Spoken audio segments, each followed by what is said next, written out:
Welcome to my YouTube channel. I'm Brajesh Mohan, and in this video we will discuss about NABARD Grade A 2023 exam. So you must be thinking notification is about to come and another video from another person. But let me tell you, this video is not some another video, and this video will give you lots of insights, lots of important exam related content which you may have found in 5 to 6 videos. मतलब कि 4 से 5 video content basically आपको ये single video में मिल जाएगा, और वो भी आपको कंसाइज एंड क्रिस्प वे में, साथ ही साथ मेरे खुद के एक्सपीरियंस के साथ, क्योंकि मैंने ये फर्स्ट हैंड एक्सपीरियंस किया एग्जाम में, तो वो एक्सपीरियंस के साथ आपको इसमें कंटेंट मिलेंगे। ये 3 वीडियो का सीरीज है। फर्स्ट वीडियो जनरल वीडियो, जिसमें आपको कई चीजें बताई जाएंगी, जैसे एग्जाम एनालिसिस, 2 साल को कंपेयर करेंगे हम लोग, cut off analysis and all these things we will discuss. Second video आपको मेरिट सेक्शन पढ़ोगा, और third video non merit section पढ़ोगा कि कैसे उसको प्रिपेयर करना है, क्या क्या चीजें आपको ध्यान में रखने की जरूरत होती है। तो अगर आपने चैनल को सब्सक्राइब नहीं किया है तो फटाफट चैनल को सब्सक्राइब करो, नोटिफिकेशन बेल ऑन कर लेना। ये वीडियो अगर आपको पसंद आए इसको आप लाइक करो, और वीडियो अगर लेंदी लगे इसको सेव कर लो और 2 बार भी इसको देख लेना, लेकिन वीडियो को एंड तक जरूर देखना, काफी नई चीजें आपको पता यहाँ पर लगने वाली है। ओके, तो चलो स्टार्ट करते हैं। 2 इंपॉर्टेंट अपडेट है। पहला तो आप टेलीग्राम चैनल अगर ज्वाइन नहीं किए हो तो आप काफी कुछ मिस कर रहे हो, क्योंकि my Telegram channel one of the best for regulatory bodies, and ये मैं नहीं बोल रहा हूँ, ये और लोग बोल रहे हैं, सभी लोग रिकमेंड कर रहे हैं। तो आप जरूर चेकआउट करें, मेरे खुद के नाम से, ब्रजेश मोहन के नाम से है, और आपको नीचे इसका वीडियो के डिस्क्रिप्शन में लिंक भी दिया हुआ है। सेकेंड थिंग है, मैंने नाबार्ड के लिए रिसेंटली कोर्स लॉन्च किया है, और ये कोर्स बेसिकली आपको पीआईबी एंड डिस्क्रिप्टिव के लिए। लास्ट ईयर अगर 2022 की बात करें तो प्रीलिम में भी जो मेरिट सेक्शन था ESI ARD GA, उसमें आपको 50% क्वेश्चन जो कह सकते हैं वो आपको कहीं ना कहीं 45 to 50% वो प्रोग्राम से रिलेटेड थे, चाहे वो एग्रीकल्चर के प्रोग्राम हो या आपको ESI रिलेटेड प्रोग्राम्स हो। हम लोग अगर मेंस में गए तो मेंस में तो आपको इवन उन्होंने एक 15 मार्क्स का डिस्क्रिप्टिव, एक 10 मार्क्स का डिस्क्रिप्टिव, और फिर जो ऑब्जेक्टिव था, ऑब्जेक्टिव में 2 ही चीजें उन्होंने पूछा, या तो उन्होंने एग्रीकल्चर स्टैटिक के क्वेश्चन पूछे या उन्होंने प्रोग्राम्स एंड पॉलिसी से क्वेश्चन पूछे। तो आप कह सकते हो कि प्रोग्राम्स एंड पॉलिसी का काफी ज्यादा वेटेज रहता है नाबार्ड में, और उसके लिए आपको एक ही सोर्स होता है, वो है PIB मैगजीन। साथ ही साथ आपको मिनिस्ट्री के कुछ कुछ प्रोग्राम्स करने होते हैं। अगर आप ये वाला कोर्स बाय कर रहे हो, जिसमें जो 999 का है, इसमें आपको मॉक टेस्ट कंडक्ट किए जाएंगे, क्योंकि out of 200 marks in mains 150 marks आपके डिस्क्रिप्टिव होते हैं, और उसका प्रैक्टिस आपको यहाँ पर करवाया जाएगा, चैप्टर वाइज करवाया जाएगा। तो ये वाला आप मॉक ले सकते हैं। इस कोर्स में ये वाला कोर्स इंक्लूडेड है। ओके, अगर आप ये कोर्स बाय करते हैं तो इसमें ऑलरेडी आपको ये PIB वाला कोर्स इंक्लूडेड है। अगर आप डिस्क्रिप्टिव नहीं लेना चाहते हैं तो उस केस में आप जो है ये कोर्स सेपरेटली PIB के लिए बाय कर सकते हैं। नीचे वीडियो के डिस्क्रिप्शन में लिंक दिया हुआ है। नोटिफिकेशन कब आएगा, ये सबसे बड़ा क्वेश्चन है। तो जिस तरह से मैं जो काफी सारे लोगों के काफी सारे कोचिंग्स ने आपको इस पर वीडियो बनाया था, फिर मैंने भी इसके बारे में पता किया, तो नोटिफिकेशन अर्ली ही आने वाला है, ये चीज लग रहा है। ओके, जो भी लोग वर्किंग है उन्होंने यही बताया कि नोटिफिकेशन अर्ली आएगा, और ये बात इससे भी प्रूफ होता है कि जिस तरह से उन्होंने 2022 के रिक्रूटमेंट को कंप्लीट किया, मतलब कि एक तो फटाक से इंटरव्यू लेना, लास्ट ईयर इंटरव्यू लेट किया था 2021 में, लेकिन इस बार लेट भी नहीं किया, थोड़ा फास्ट प्रोसेस में इंटरव्यू कंप्लीट किया। इंटरव्यू कंप्लीट होने के 4 दिन बाद उन्होंने फाइनल रिजल्ट दे दिया, 20 दिन के अंदर उन्होंने ज्वाइनिंग प्रोसेस स्टार्ट कर दी। तो ये चीज कहीं ना कहीं दिखाता है कि they are serious about recruitment and they are going to recruit very fast. Okay, तो ये नया वाला रिक्रूटमेंट भी थोड़ा आपको जल्दी वाइंड अप हो जाएगा, और मे बी आपको दिसंबर तक फिर से एक नया रिक्रूटमेंट दिख जाए। तो ये चीज मुझे 2020 में ही किसी ने बोला था कि 2021 के स्टार्ट में किसी ने बोला था कि 2024 तक जो है नाबार्ड अच्छा खासा रिक्रूटमेंट करने वाली है और थोड़ा फास्ट करने वाली है। हालांकि कोविड ने इस पर इम्पैक्ट किया था, वो थर्ड वेव वगैरह आपको इस पर इम्पैक्ट किया था, लेकिन फिर से उन्होंने अपना प्रोसेस को फास्ट कर दिया है।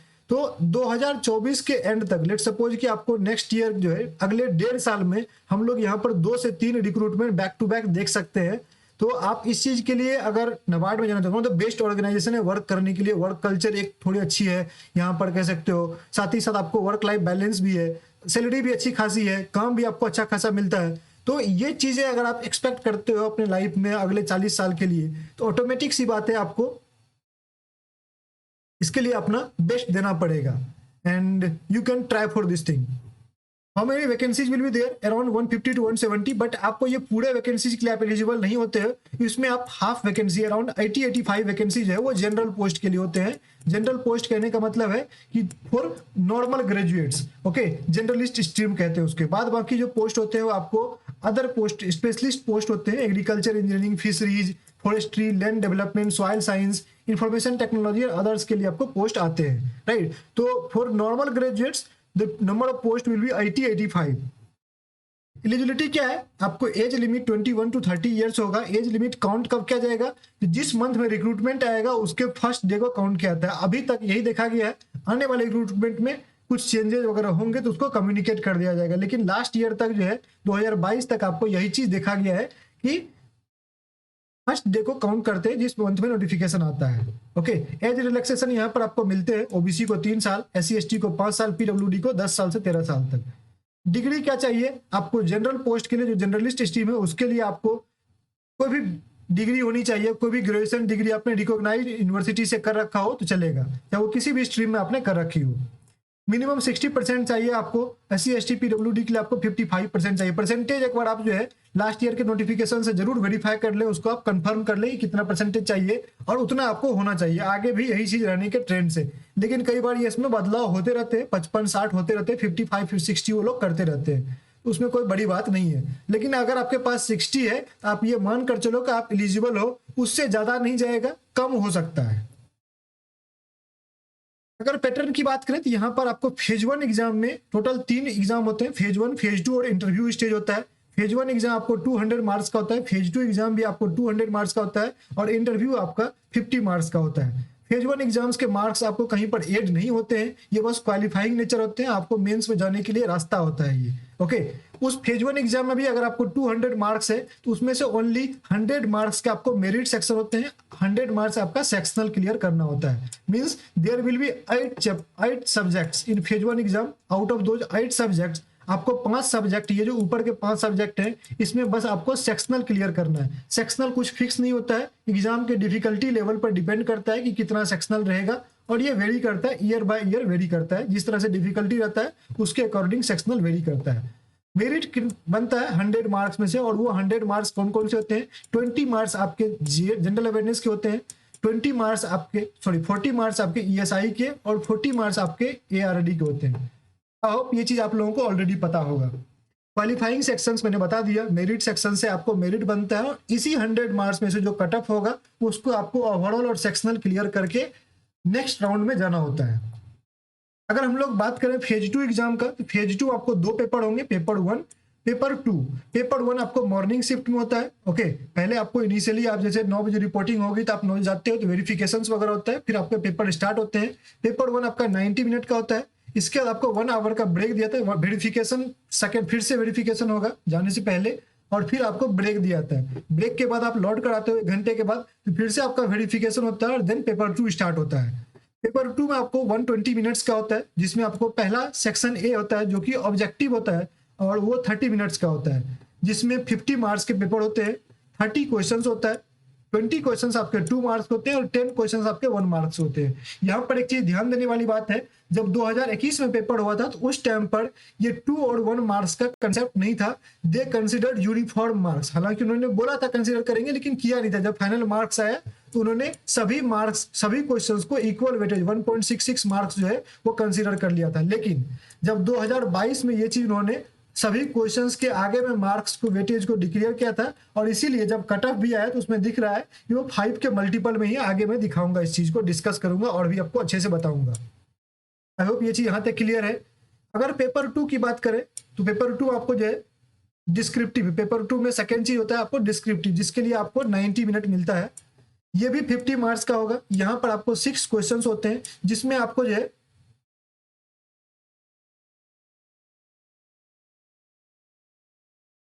4 क्वेश्चंस आपको अटेम्प्ट करने होते हैं, राइट।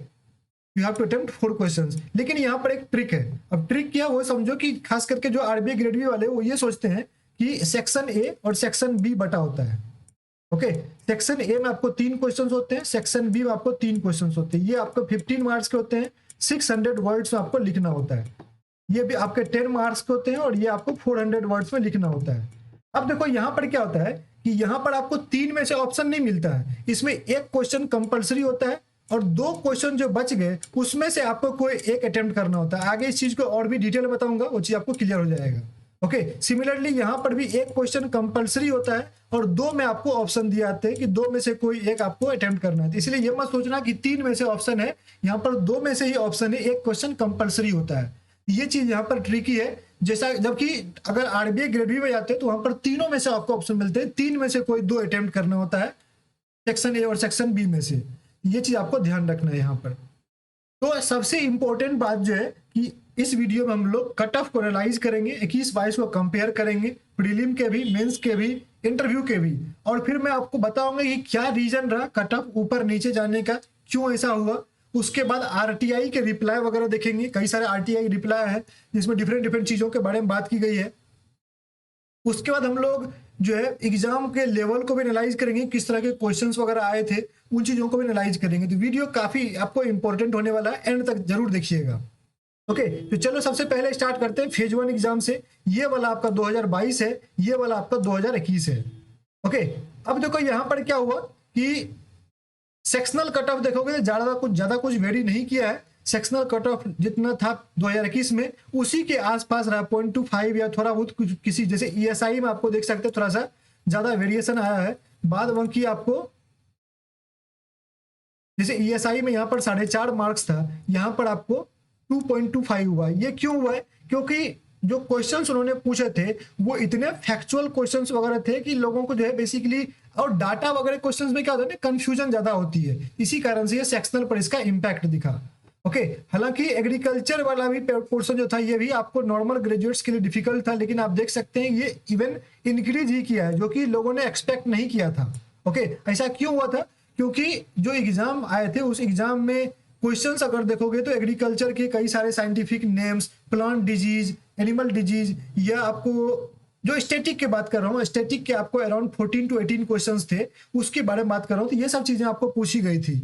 जनरली ये क्वेश्चंस आपको जो नॉर्मल ग्रेजुएट्स होते हैं उनके लिए डिफिकल्ट बनाते हैं, because they do not read those things. फिर भी ये चीज एक्सटेंड इंक्रीज हुआ, और इसका एक मेजर फैक्टर क्या था कि इस साल जो है एग्रीकल्चर के कुछ ऐसे पोस्ट थे जहां पर कि वैकेंसी नहीं आई थी। तो जो एग्रीकल्चर ग्रेजुएट्स होते हैं, जो स्पेशलाइज्ड ग्रेजुएट्स होते हैं उस स्ट्रीम के लिए, they filled form from journalist stream, और इसका इम्पैक्ट आपको सेक्शनल पर दिखा है। ये चीज आप देख सकते हो। हालांकि जब आप कंपेयर करते हो ओवरऑल कट ऑफ को, यू वुड सी कि जनरल कैटेगरी 2021 में 53.50 था, और ये 12 मार्च से डिक्रीज करके 41.75 रह गया। तो आप यहाँ पर कंपेयर कर सकते हैं कि 53 से डिक्रीज करके 41 गया, और ये एक ही कारण से हुआ क्योंकि जीए में भी आपको अनकन्वेंशनल क्वेश्चन थे। उन्होंने क्वेश्चन पूछा था कि गुलाब का फूल जो है उसका सेल सबसे ज्यादा किस दिन होता है, वैलेंटाइन डे को, रोज डे को, क्या किस दिन, ये चीजें उस तरह के क्वेश्चंस थे। आपको जो है मरीन बाउंड्री लाइन पूछा गया था, भारत और मालदीव के बीच में जो है जो मरीन लाइन है, जो बाउंड्री लाइन है बेसिकली हम लोगों का, जैसे आप लोग लैंड वाला बाउंड्री लाइन पढ़ते हो कि एलएसी एलओसी वगैरह पढ़ते हो, मैकमोहन लाइन वगैरह पढ़ते हो, ये सब पढ़ते हो। तो उन्होंने भारत और मालदीव के बीच में कौन सा बाउंड्री लाइन है, I am talking about the ocean boundary line, जो हिंद महासागर में है, उसके बारे में उन्होंने क्वेश्चन पूछा था। इस तरह के कुछ पिकुलियर क्वेश्चंस वगैरह थे जो अनकन्वेंशनल क्वेश्चंस होते हैं, वो सब थे। इवन आपको प्रोग्राम्स वगैरह, डाटा वगैरह पूछे गए थे। तो it was mix of everything, static, normal question, general awareness, उस तरह के क्वेश्चन थे। इसीलिए लोगों को यहाँ पर दिक्कत हुई थी, और इस कारण से इसका इम्पैक्ट आपको कट ऑफ पर भी दिखने को मिला। और ये चीज को मैंने यहाँ पर क्लियरली लिखा हुआ है कि जो नॉन मेरिट सेक्शन था was also lengthy and moderate compared to 2021। जब मैंने 21 में दिया था मुझे आपको लगा था अरे यार ये तो ठीक ठाक है ना, कर लेंगे। ओके, और वहां पर हो भी गए थे, लोगों के 55 आ रहे थे। लेकिन इस बार जो है एवरेज लोगों के 45, 48, 50 के लगभग जा रहे थे, किसी के 75 या 70 वाली बात नहीं हो रही थी। लेकिन अगर आप देखोगे तो 2021 में लोगों के 70 तक गए हुए, 70, 65, 70 के आसपास लोगों के स्कोर जा रहे थे। इसका इम्पैक्ट आपको कट ऑफ पर दिख जाता है। ओके, तो मेंस अगर एग्जाम की बात करें तो मेंस एग्जाम में हम देखो यहाँ पर मेंस एग्जाम यहाँ पर 29 अक्टूबर को हुआ था, और यहाँ पर 16 नवंबर को हुआ था 21 में। कट ऑफ में यहाँ पर देखोगे तो काफी बड़ा ड्रास्टिक चेंज आया, और पेपर ऐसा नहीं था कि पेपर को इजी आ गया था, पेपर का लेवल इवन आपको इंक्रीज ही किया था। रीजंस बताता हूँ क्यों हुए हैं। यहाँ पर 2021 में 118 था, ये इंक्रीज करके 130 हुए, और इसका एक मेजर रीजन था आपको डिस्क्रिप्टिव।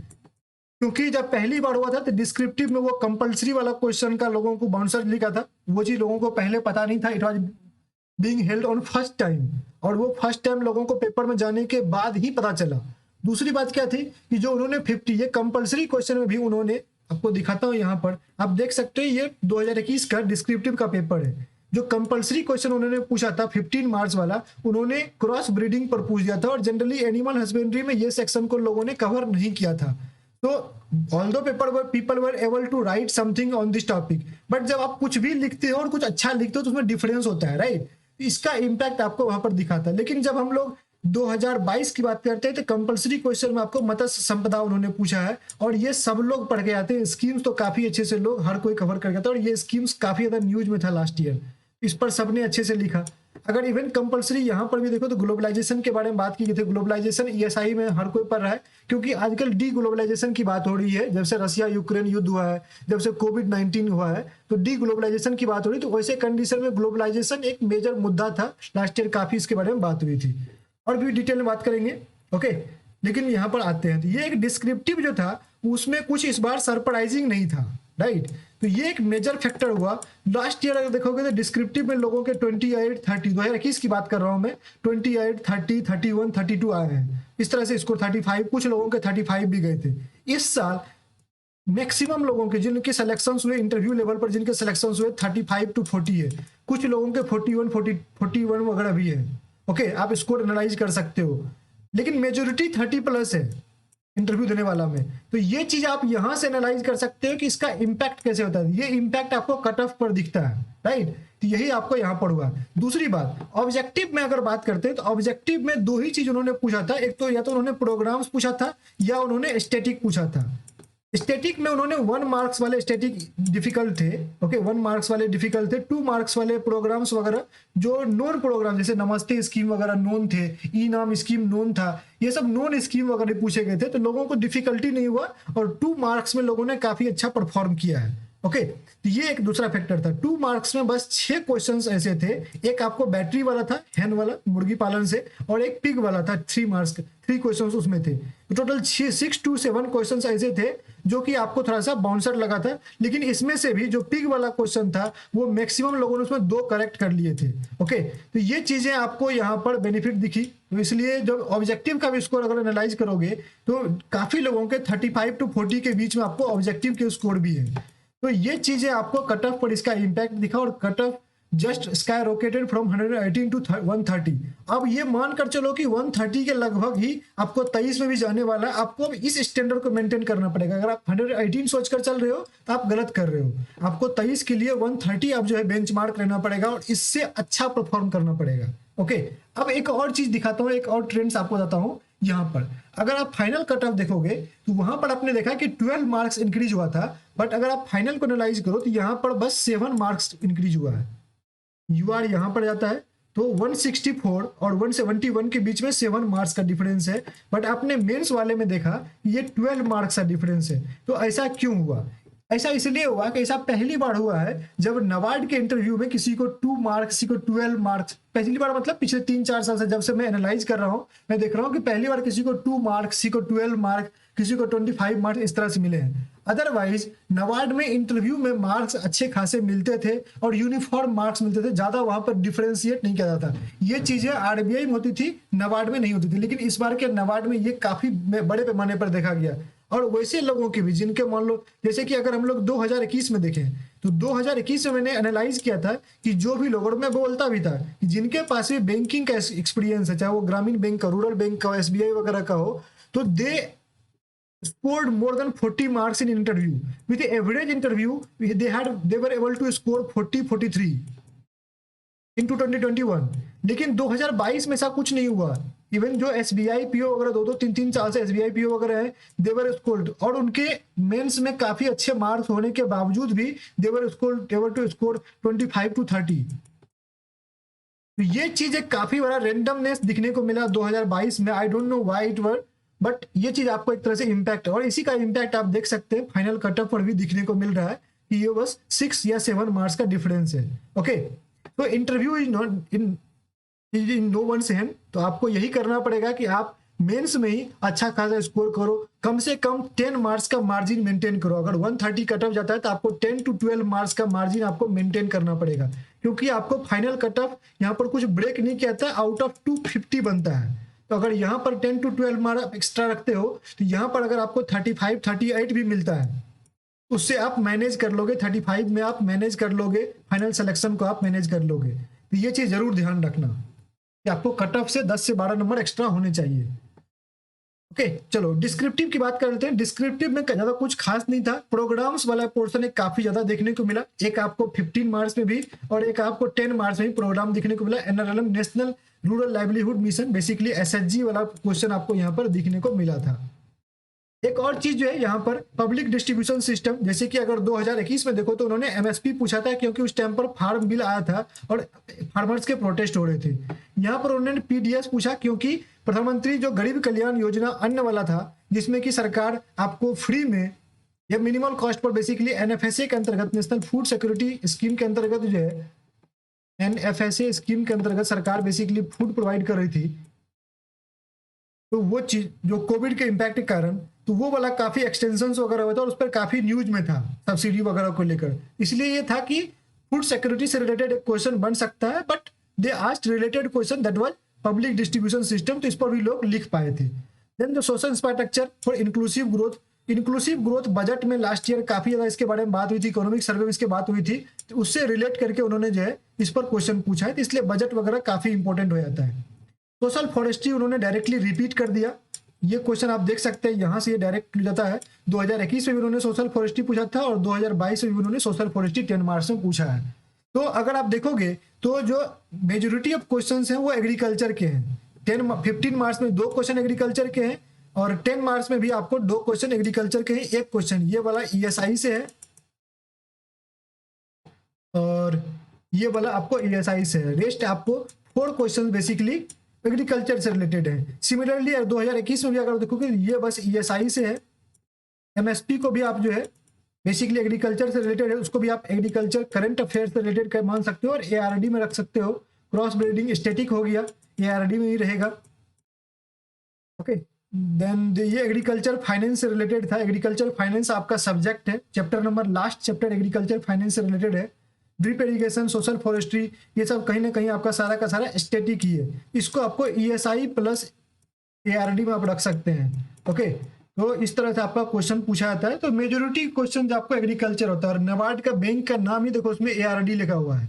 अगर नाबार्ड का फुल फॉर्म देखोगे तो उसमें लास्ट 3 लेटर जो एआरडी है। ऑब्वियस सी बात है, बिना एआरडी का यहाँ पर आपको नाबार्ड क्लियर नहीं हो सकता, तो एग्रीकल्चर पर आपको फोकस करना पड़ेगा।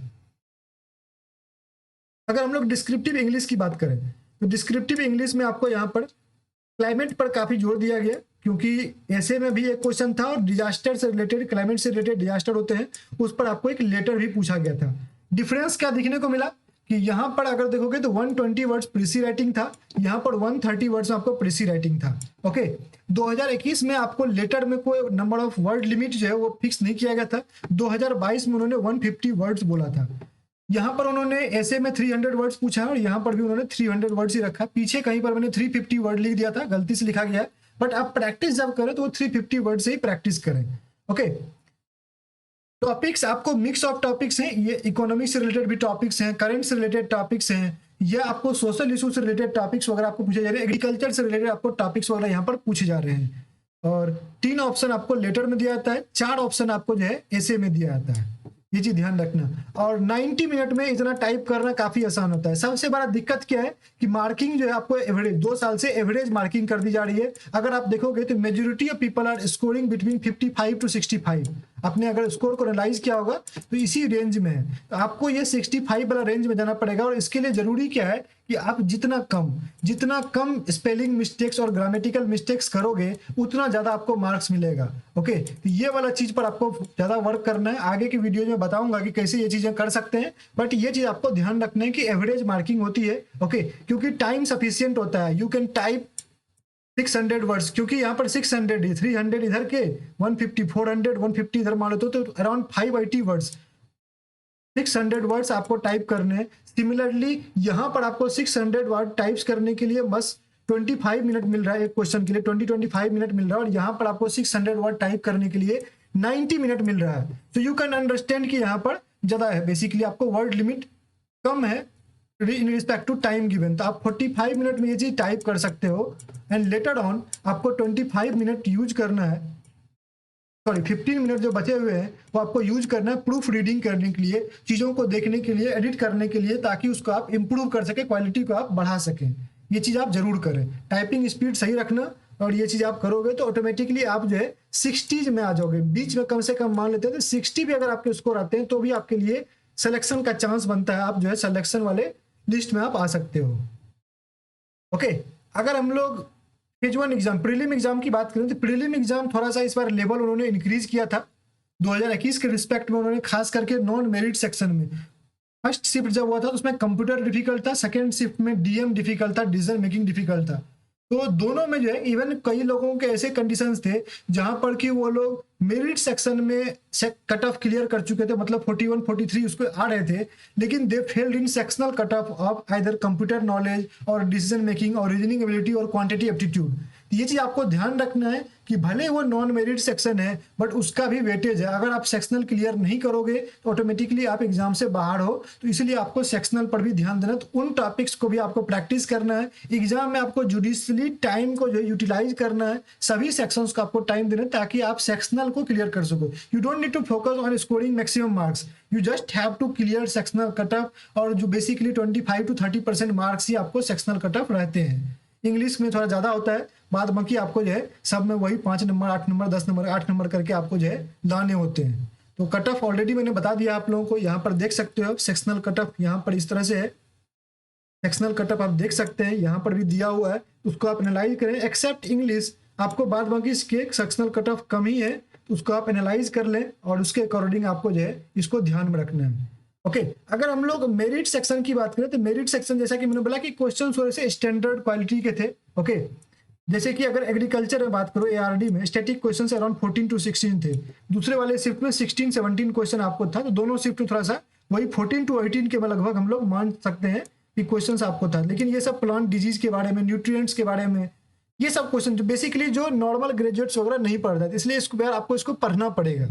उसके अलावा आपको एमएसपी के डाटा वगैरह पूछे गए थे, जो एग्रीकल्चर स्टैटिक्स होता है वो पूछा गया था। तो आने वाला वीडियो में पूरा इस चीज को, इन चीज़ों को मैं डिटेल में बताऊंगा कि क्या पढ़ना होता है, क्या क्या चीज़ें आपको पढ़नी है, रिक्वायर्ड है, वो सब कुछ आपको डिटेल में बताऊंगा। तो ये आपको मिक्स अप था जहाँ पर आपको static, current affairs, schemes, reports, हर चीज़ को उन्होंने टच किया था।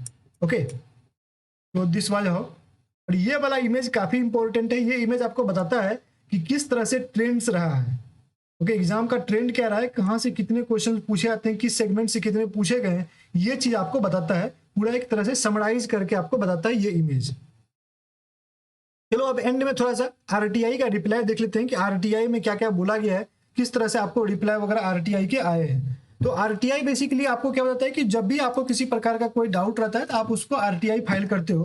तो नंबर ऑफ एप्लीकेशन से स्टार्ट करते हैं। नंबर ऑफ एप्लीकेशन अगर जनरल पोस्ट के लिए देखें इस तरह से आपको नंबर ऑफ एप्लीकेशन डाले गए थे, लेकिन एप्लीकेशन जितने हैं, अटेंडेंस अगर बात करो तो अटेंडेंस अराउंड 50 to 60% रहता है, क्योंकि मैक्सिमम बैंकर्स वगैरह इसमें जो है वर्किंग पे जो पॉपुलेशन है वो आपको ज़्यादा फॉर्म डालती है। तो ऑटोमेटिक सी बात है, जब उनको कोई काम आ जाता है या प्रिपरेशन अगर अच्छे से नहीं हो पाता है तो they don't go to give the exam. उस कंडीशन में अटेंडेंस अगर बात करो तो जो एपीआर होते हैं लोग ओनली 50 to 60% होते हैं। तो मतलब कि 25 to 30,000 people only attempt this exam. Prelim exam की बात करें तो मात्र 25 से 30 हज़ार लोग जो है वो आपको एग्जाम को अटेम्प्ट करते हैं। मेंस में देखो जब सेलेक्ट हुआ तो मेंस में कितने लोगों ने अपेयर किया, और ये टोटल है। ओके, जैसे ईडब्ल्यूएस में सभी पोस्ट को मिलाकर ईडब्ल्यूएस में इतने लोगों ने अटेम्प्ट किया, not only general, for all the post I am talking about. इतने लोगों को मेंस के लिए, इतने लोगों ने मेंस में अटेम्प्ट किया था। अब इंटरव्यू में कितने लोग अटेम्प्ट हुए, कितने लोग सेलेक्ट हुए, तो यहाँ पर आपको इंटरव्यू का दिया हुआ है। ओके, और ये जनरलिस्ट स्ट्रीम के लिए, यहाँ पर ये पूरा सभी पोस्ट के लिए था, लेकिन इंटरव्यू के लिए आपका जनरलिस्ट स्ट्रीम का दिया हुआ है। यहाँ पर सबसे इंपॉर्टेंट चीज अगर आप गौर करोगे तो वो ये है कि जो यूआर कैटेगरी है उसमें कितने लोगों ने ईडब्ल्यूएस से वहां पर घुस गए, कितने ओबीसी वाले उसमें घुस गए, ये भी डाटा आपको यहाँ पर दिया हुआ है कि इस बार के जो इंटरव्यू में लोगों को कॉल किया गया था उसमें, चूंकि आपको पता है जो यूआर का वैकेंसी वो अनरिजर्व्ड है, वो ओपन वैकेंसी कहलाता है। तो ओपन वैकेंसी में आपको दूसरे कैटेगरी के लोग भी अगर यूआर का कट ऑफ क्लियर करते हैं तो they can enter the UR. Okay, let suppose कि मैं ईडब्ल्यूएस से हूँ और मेरे यूआर से कट ऑफ क्लियर हो रहे हैं तो मैं यूआर वाले वैकेंसी के लिए एलिजिबल हो जाता हूँ। तो कितने लोगों ने, तो 9 ईडब्ल्यूएस कैसे कैंडिडेट से, दो जो यूआर कैटेगरिया से आपको जर्नलिस्ट डिसिप्लिन में इंटरव्यू में क्वालिफाई किए थे। सिमिलरली 24 ऐसे ओबीसी कैंडिडेट्स थे, 3 एससी कैंडिडेट्स ऐसे थे जो कि यूआर से क्राइटेरिया से क्लियर किया था, जिन्होंने 1 एसटी कैंडिडेट्स थे। ओके, दूसरी बात क्या है, एक और अलग है जहां पर पूछा गया कि what is the total granted and available strength of grade A and grade B. ये टोटल जो आपको 1112 जो है, सॉरी 1182 जो है वो आपको स्ट्रेंथ है नबार्ड का। तो छोटे बेसिकली बड़े लेवल पर ऑर्गेनाइजेशन नहीं है, इसलिए इनकी वैकेंसी भी आपको 170 180 की रहती है। लेकिन बड़े पैमाने पर ऊपर के लेवल पर अभी जो है वो रिटायरमेंट वगैरह हो रही है, तो इसलिए उसको बेसिकली फिल करने के लिए आपको स्पेस क्लियर हो रहा है। तो इसलिए आपको जो है पिछले देखोगे तो लगातार वैकेंसी आ रही है, लगातार रिक्रूटमेंट वगैरह हो रहा है और आगे 2-3 रिक्रूटमेंट अभी लगातार इस तरह से चलेंगे। ओके, ये तो था आरटीआई वाला। तो गाइज अगर आप इंटरेस्टेड हो तो आई वुड रिकमेंड कि आप लोग ये डिस्क्रिप्टिव वाला बैच जरूर ज्वाइन करो, पीआईबी जरूर लो। ये बैच ऑटोमेटिकली आप ज्वाइन करोगे तो आपको जो है पीआईबी उसमें कवर हो ही जाएगा, पीआईबी वाला ऑलरेडी इंक्लूडेड है। I would request all of you to join descriptive. और हम लोग 1 अप्रैल से फर्स्ट वीक जो है, 1 अप्रैल नहीं, फर्स्ट वीक जो फर्स्ट सैटरडे संडे होगा उसमें से हम लोग डिस्क्रिप्टिव प्रैक्टिस स्टार्ट कर सकते हैं। तो आप लोग जरूर चेकआउट करो, वीडियो के डिस्क्रिप्शन में लिंक दिया हुआ, वहां से आप ज्वाइन कर सकते हैं। आई होप आपको ये वीडियो पसंद आया होगा। नेक्स्ट वीडियो में फिर से मिलते हैं, तब तक के लिए धन्यवाद। Thank you very much for watching this video.